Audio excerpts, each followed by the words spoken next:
గత చరిత్రను, మన పూర్వీకుల అనుభవాలను నెమరువేసుకుంటూ ఆనందంగా జీవితం గడపడానికి ఉత్సవాలు చేస్తూ ఉంటాము. సమాజానికి ఒక నిర్దేశిత సందేశం ఇవ్వడానికి దినోత్సవాలు చేస్తూ ఉంటాం. సాంప్రదాయాలను కాపాడుకోవడం కోసం పండుగలు నిర్వహిస్తాము. ఏది చేసినా, ఎక్కడ చేసినా ప్రపంచ మానవాళి శ్రేయస్సు కోసమే. డిసెంబర్ 3న అంతర్జాతీయ వికలాంగుల దినోత్సవం సందర్భంగా ప్రత్యేక కథనం. ప్రస్తుతం చాలా మంది వికలాంగులు అనే పదం వాడటం లేదు. దానికి బదులుగా దివ్యాంగులు అనే పదాన్ని వాడుతున్నారు. ఇంగ్లీష్లో మాత్రం హ్యాండీక్రాఫ్ట్, డిజేబుల్, ఫిజికల్ ఛాలెంజ్ అనే రకరకాల పదాలను వాడుతున్నారు. కానీ చాలా మందికి ఎందుకు ఆ పదాల్ని వాడుతున్నామో తెలియదు. ప్రపంచంలో పనికిరాని వారంటూ ఎవరూ ఉండరు. అలాగని అందరూ తెలివైన వాళ్లే ఉండరు. తెలివికి, తెలివిలేనితనానికి మధ్యనే జీవితం. చెయ్యటానికి, చెయ్యలేకపోవటానికి మధ్యలోనే మనం చెయ్యగలిగినది ఎవరైనా చెయ్యలేకపోతే మనం వాళ్లకన్నా గొప్పవాళ్లం అనుకోవటం సర్వసాధారణమైపోయింది. కూర్చున్న చోటు నుండి లేవలేకపోవటం శారీరక సమస్య అయితే, అలా లేవలేకపోవటానికి సరైన సహకారాన్ని అందించకపోవటమే అసలైన వైకల్యం అంటారు ఐరిస్ అనే మహిళ. అందుకే సమాజంలో ఏ పని చేసినా, చేయలేకపోయినా దాని వెనుక సమాజం పాత్ర ఎంతైనా ఉంటుంది. ఆ సహకారం, ప్రోత్సాహంతో ఎవరైనా ఎంత ముందుకైనా వెళ్లగలం అనే ధైర్యాన్ని పొందుతారు. కాబట్టి ఆ సత్యాన్ని తోటివారు అవగాహన చేసుకోవాలి. 1992లో ఐక్యరాజ్యసమితి వికలాంగుల సహాయార్థం అంతర్జాతీయ వికలాంగుల దినోత్సవాన్ని ప్రారంభించింది. అంతర్జాతీయ సామాజిక, ఆర్థిక, సాంస్కృతిక పరంగా వికలాంగుల ఎదుగుదలను ప్రోత్సహించటం ఈ దినోత్సవం యొక్క ముఖ్య ఉద్దేశం. అప్పటినుంచి ప్రపంచవ్యాప్తంగా దీన్ని జరుపుకుంటున్నారు. వికలాంగులు మానసికంగా అధైర్యపడకుండా ఆత్మధైర్యంతో అన్ని రంగాల్లో ముందుకు దూసుకువెళ్లి ఆత్మవిశ్వాసంతో కృషి చేస్తే సాధించలేనిది ఏదీ లేదు. అందుకే వికలాంగులను ప్రోత్సహించటానికి, వారిలో ఆత్మవిశ్వాసం కల్పించి ఉత్సాహంగా ఉండటానికి ప్రభుత్వం తరఫున వారికి ప్రత్యేకంగా క్రీడా పోటీలను నిర్వహిస్తున్నారు. ఎంతో మంది దివ్యాంగులు ఆయా పోటీల్లో పాల్గొని సత్తా చాటిన సందర్భాలు కూడా ఎన్నో ఉన్నాయి. దివ్యాంగుల కోసం ప్రత్యేకంగా పారా ఒలింపిక్స్ నిర్వహిస్తారనే విషయం ఈ సందర్భంగా గమనార్హం. వికలాంగులుగా ఉన్నటువంటి ఈ రాష్ట్రంలో చాలా మంది వికలాంగులు గత 75 సంవత్సరాల నుంచి వికలాంగులు ఎన్నో ఇబ్బందులు పడుకుంటూ ఇప్పటి వరకు కూడా ప్రతి ఒక్క వికలాంగుడికి ఏ విధంగా న్యాయం జరగటం లేదు. కాబట్టి ఏ ప్రభుత్వాలైనా ఎన్ని మారినా కూడా మా యొక్క జీవితంలో ఎలాంటి మార్పు లేదు. ఏ విధంగానంటే మేము ఎన్ని చదువులు చదివి డిగ్రీలు, పీజీలు, పిహెచ్డీలు చేసినా కూడా మా యొక్క రిజర్వేషన్లో ఉన్నటువంటి బ్యాక్లాగ్ పోస్టులలో కానీ చదువుకున్న విద్యార్థులకు ఇంతకుముందుకున్న పర్సంటేజ్ని 5% పెంచమని ఎన్ని గవర్నమెంట్లు మేము విజ్ఞప్తి చేసినా కూడా వారు సహకరించడం లేదు. అలాగే చాలామంది విద్యార్థులు చదువుకొని ఖాళీగా ఉండడం జరుగుతుంది. కాబట్టి ఈ యొక్క సమస్యను గవర్నమెంట్ దృష్టికి ఎన్ని సంవత్సరాల నుంచి మేము పోరాడినా కూడా ఎవరు కూడా మా యొక్క సమస్యలను పట్టించుకోవడం లేదు. ఆసియా ఖండంలోనే మన నల్గొండ జిల్లా ఫ్లోరైడ్ డిస్ట్రిక్ట్గా ఉన్నటువంటి మన నల్గొండ జిల్లాకు ఎన్నో ఇబ్బందులు ఉండి చాలామంది వికలాంగులు, అత్యధికంగా వికలాంగులు ఉన్న జిల్లా నల్గొండ జిల్లా. కాబట్టి ఏ గవర్నమెంట్ వచ్చినా కూడా ఈ వికలాంగుల సమస్యలని, ఈ నల్గొండలో అత్యధిక ఫ్లోరైడ్ ఉన్నటువంటి నల్గొండ జిల్లా గురించి ఎవరు పట్టించుకోవడం లేదు. మాకు ముఖ్యంగా మా డిమాండ్ ఏంది, మాకు చదువుకున్న విద్యార్థులకు ఉన్నటువంటి రిజర్వేషన్ని 5% రిజర్వేషన్ చేయాలి. అలాగే మన ఇప్పుడు రోస్టర్ పాయింట్ ప్రకారం మాకు కూడా తక్కువ ఉంది. ఆ రోస్టర్ పాయింట్ని పెంచి నల్గొండలో ఉన్నటువంటి అన్ని డిపార్ట్మెంట్లో ఉన్నటువంటి బ్యాక్లాగ్ పోస్టులను కూడా తీసి మా వికలాంగులకు వేస్తే వాళ్ళు కూడా జాబులు పొంది వాళ్ళు కూడా వృత్తిపరంగా ముందుకెళ్తాలని కోరుకుంటున్నాము.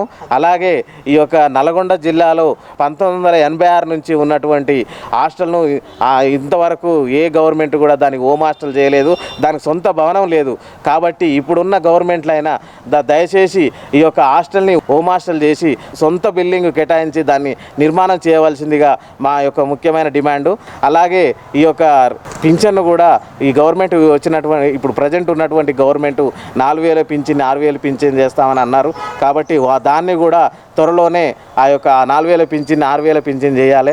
ఇంకోటి ఏంది, మా యొక్క సంక్షేమ శాఖను వృద్ధులు, వయోవృద్ధుల దాంట్లో నుంచి కలిపి మాకు చాలా ఇబ్బందులు అవుతున్నాయి.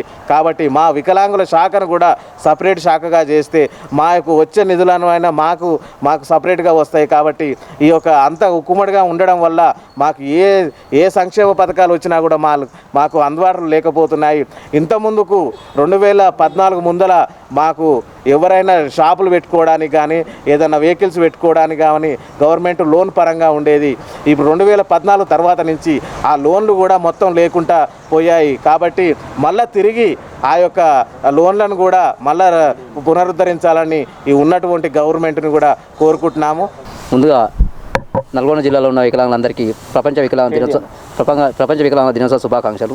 వికలాంగుల సమస్యలు ప్రతి సంవత్సరం డిసెంబర్ 3వ తారీఖు నుంచి వెళ్ళి తప్ప మళ్ళీ ఎలక్షన్ మూమెంట్ మాత్రమే వికలాంగుల సమస్యలు అధికారులు తెలుస్తాయి. అధికారంలోకి వచ్చిన ప్రతి ప్రభుత్వాలు మారినా కానీ వికలాంగుల జీవితంలో మార్పు రాకుండా ఉండడం జరుగుతుంది.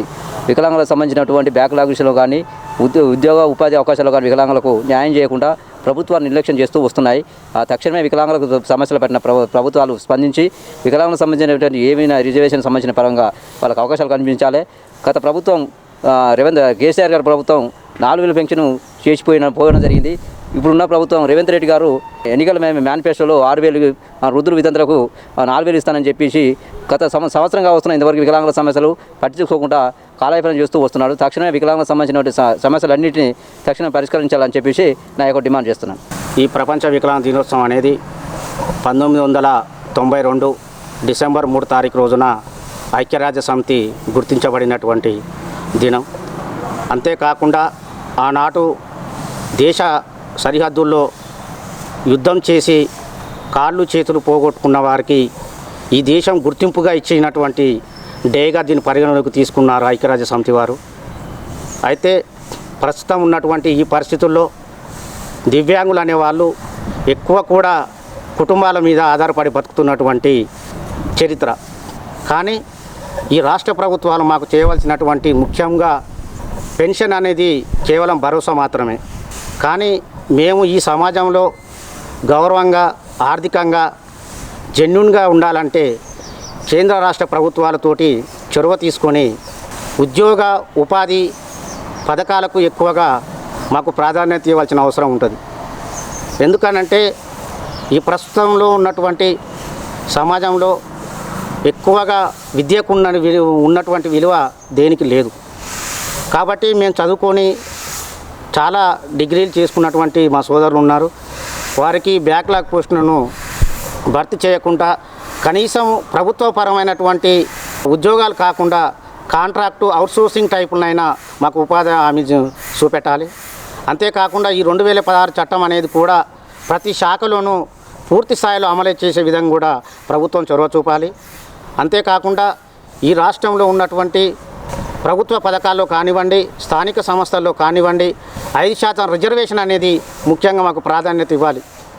ఎక్కడ చూసినా వికలాంగులకు 5% రిజర్వేషను ఎక్కడ కూడా వర్తింప చేయడం లేదు రాష్ట్ర ప్రభుత్వాలు.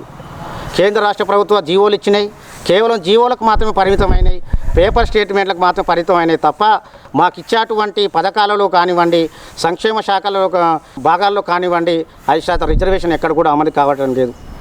ముఖ్యంగా ఈ రాష్ట్ర ప్రభుత్వం రేపు చేపట్టబోయేటువంటి ఇందిరమ్మ ఇళ్లలో కూడా పూర్తి స్థాయిలో 5% రిజర్వేషన్ అమలు చేసే విధంగా చొరవ చూపాలి. అంతేకాకుండా ఈ ప్రస్తుతం ఉన్నటువంటి ఉపాధి హామీ కుటీర పరిశ్రమల టైపుల బ్యాంకుల నుంచి కనీసం 5 లక్షల రూపాయల రుణాలు మా వికలాంగులకు మంజూరు చేసే విధంగా ఈ ప్రభుత్వాలు మాకు చొరవ చూపాలి. అంతేకాకుండా ఈ రాష్ట్ర ప్రభుత్వాలు వికలాంగుల సమాజం ఇంతకుముందు గతంలో పెట్టినట్టుగా సకలాంగులను వికలాంగులు చేసుకున్న ₹1,00,000 వివాహ బహుమతి ఇచ్చేవారు. కానీ ఇప్పుడు అట్లాంటి పరిస్థితులు లేవు. సమాజం మారిపోయింది. ఉద్యోగాలు లేక కుటుంబాల మీద భారమై ఉంటున్నటువంటి మా వికలాంగుల సోదరులకు వికలాంగులు కళ్యాణం చేసుకున్నా కూడా వారికి ఇంకో 50,000 కలిపి ₹1,50,000 కూడా ఈ ప్రభుత్వం వాళ్ళకు వివాహ బహుమతి ఇవ్వాలని కూడా మేము డిమాండ్ చేస్తూ ఉన్నాం. ముఖ్యంగా ఈ రాష్ట్ర ప్రభుత్వం చొరవ చూసుకొని మాకు ఇవ్వాల్సినటువంటి విద్యా ఉపాధి హామీ పథకాల్లో ప్రాధాన్యత కల్పించాలని కూడా ఈ రాష్ట్ర ప్రభుత్వం మేము డిమాండ్ చేస్తూ ఉన్నాం.